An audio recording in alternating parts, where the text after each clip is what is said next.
Hello and welcome to all the members of the Alliance and the Horde. I'm Joe. Now, this is a video where I'll just be quickly getting into the scene, so to speak, that is to say the setting, of the world of Azeroth at the start of Warcraft 3. Now, I know it's been a while since I did a video. It's been crazy lately, guys. I'm not going to lie to you. But anyways, hopefully we'll get into doing weekly Warcraft videos like we're doing kind of over at our other channels, so that there's always a stream of content for you all. In this case, the Alliance beat the Horde. There's no other way to put it. Now, what this meant for Stormwind was that Stormwind recovered all the lands that were taken from it. Or I should say that the lineage that had ruled over Stormwind for quite some time, the Rin dynasty, reclaimed her place at the top of the feudal pyramid of Stormwind. Now, over in Lordaeron, which had become the dominant force in all of the eastern continent, humans were still the dominant race, of course, but the Lordaeronians had, how shall I put it? They had imprisoned the orcs in slave camps. Now, I would argue that one should look at these slave camps more like some of those from the ancient period. For example, you might look at, I believe the Hittites did this sort of thing. And even the Egyptians had slave mines and slave towns, which were entirely populated by slaves. And the thing is, in this case, the dominated people were orcs rather than really humans. And of course, they were made to engage in some cases, such as what happened with Thrall, gladiatorial style battles. Is this morally wrong? Yes. Did the Lordaeronians have a problem with it? Not really. Did, for example, the king have a problem or any interest in it? Not really. And this isn't to say that the king is evil so much as,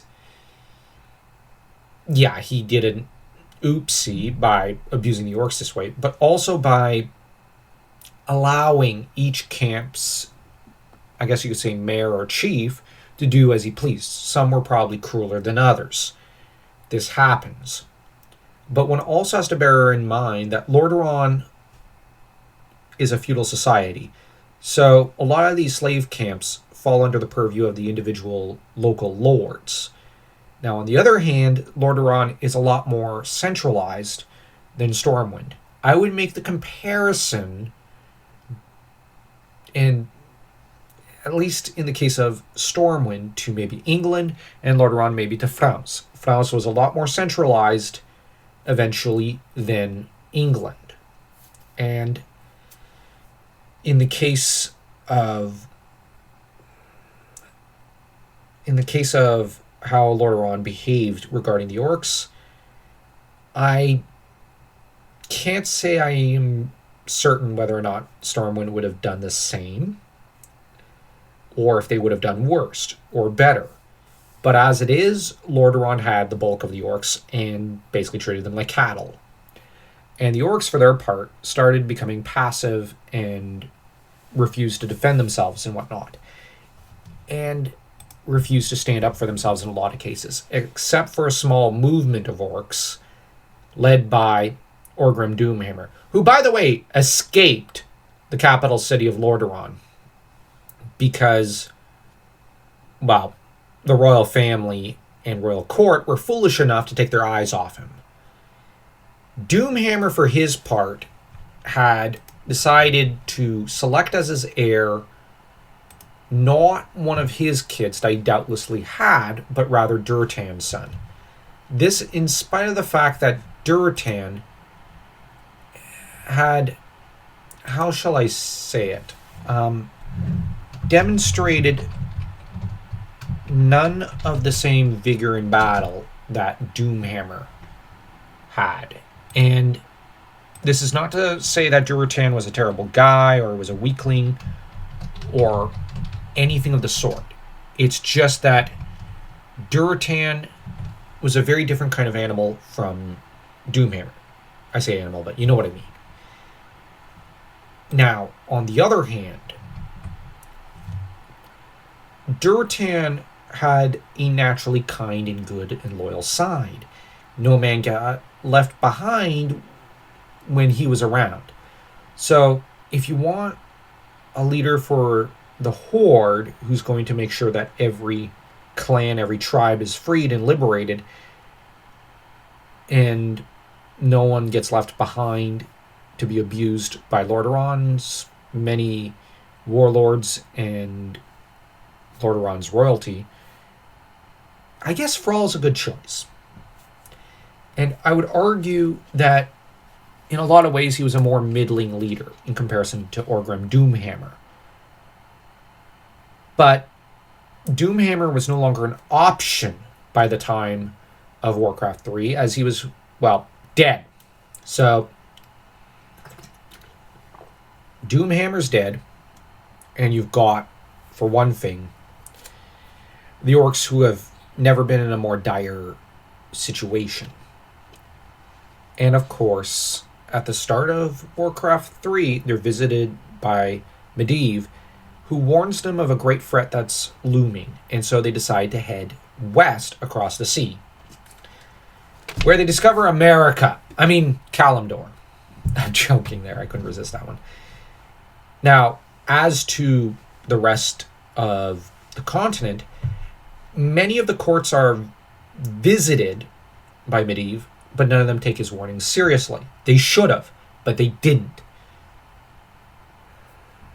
And most of them are still recovering from the first two wars. And they're trying to genuinely just rebuild and put the past behind them. More united and probably happier to an extent than they were during or even before. As the positive thing about the wars was that they had brought people together. They had united people, and before, doubtless, you might have had the possibility of a war between the different nations. That was always a possibility. Now, I would argue you kind of have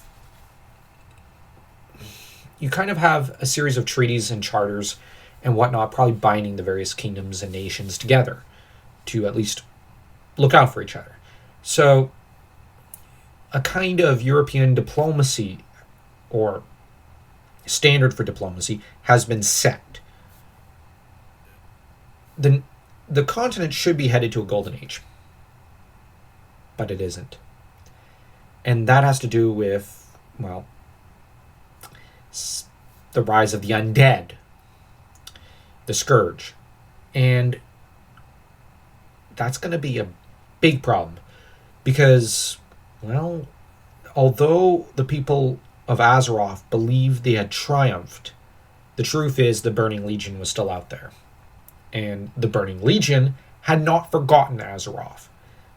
The only thing is, they had decided to kind of discard the orcs as a weapon because that didn't work out. So instead, they decided to go with undead.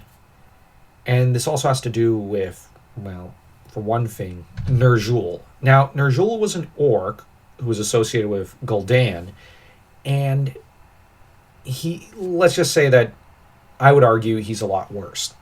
And not Gul'dan. Ner'Zhul had crafted armor and a sword, Frostmourne, and had arranged for all these things to be put in the northernmost reaches of the world of Azeroth. Now, Ner'Zhul had died, and you, of course, have the greatest of heroes of Azeroth, such as Khadgar, who had gone across the gate to try and seal it from that side. The other side, I mean. And in Outland. And the thing is, this meant that the greatest protectors Azeroth could have are no longer a factor in her defense. Now, what does this mean for Ner'Zhul?